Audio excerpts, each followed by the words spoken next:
Jeremiah chapter 50, part 3. The invasion of Babylon. Attack the land of Merathaim and those living in Pekod. Put them to the sword. Completely destroy them. This is the Lord's declaration. Do everything I have commanded you. The sound of war is in the land, a crushing blow, and the hammer of the whole earth is cut down and smashed. So the hammer would have been Babylon. What a horror Babylon has become among the nations. Babylon, I laid a trap for you, and you were caught. But you didn't even know it. By invading God's nations, that was the trap. You were found and captured because you pitted yourself against the Lord.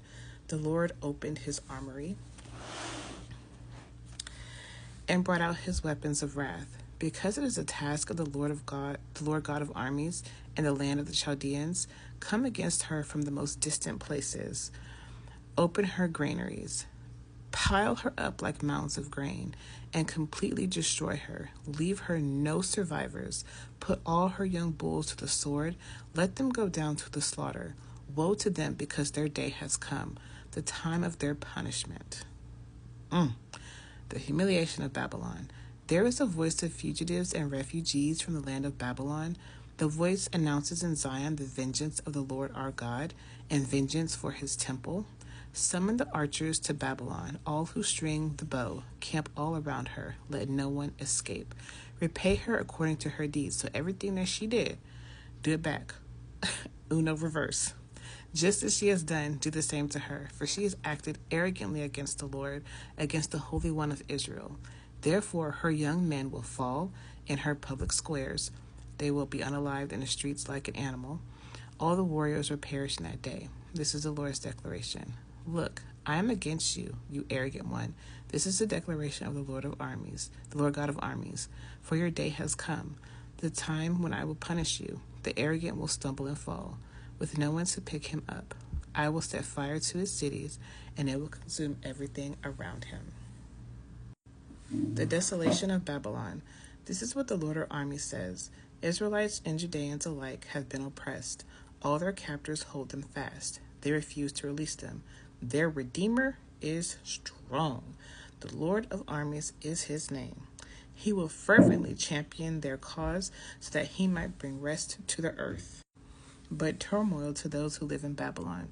A sword is over the Chaldeans. This is the Lord's declaration. Against those who live in Babylon, against her officials and against her sages. A sword is against the diviners, and they will act foolishly. A sword is against her heroic warriors, and they will be terrified.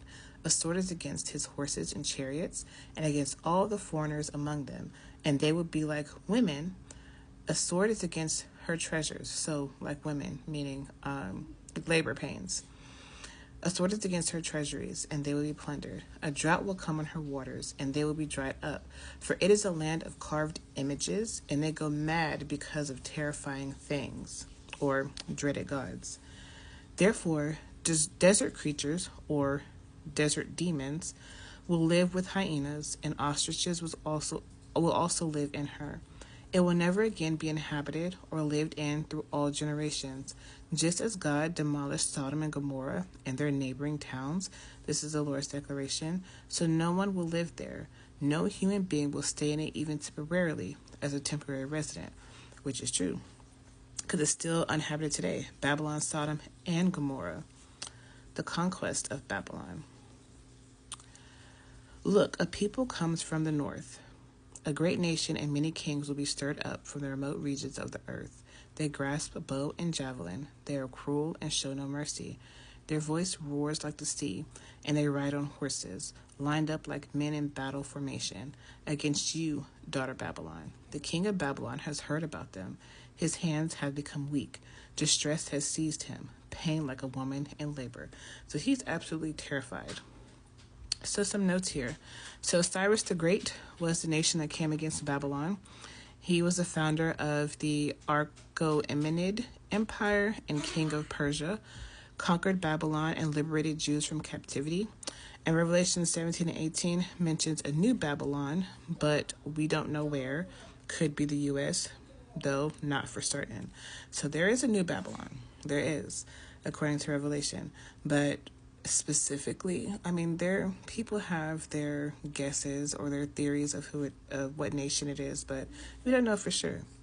Look, it will be like a lion coming from the thickets, pride, of the Jordan to the watered grazing land. I will chase Babylon, or chase them, away from her land in a flash.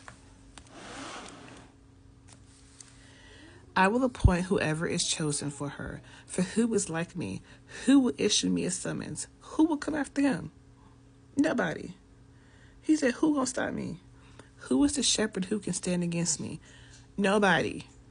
Therefore, hear the plans that the Lord has drawn up against Babylon, and the strategies he has devised against the land of the Chaldeans. Certainly, the flock's little lambs will be dragged away.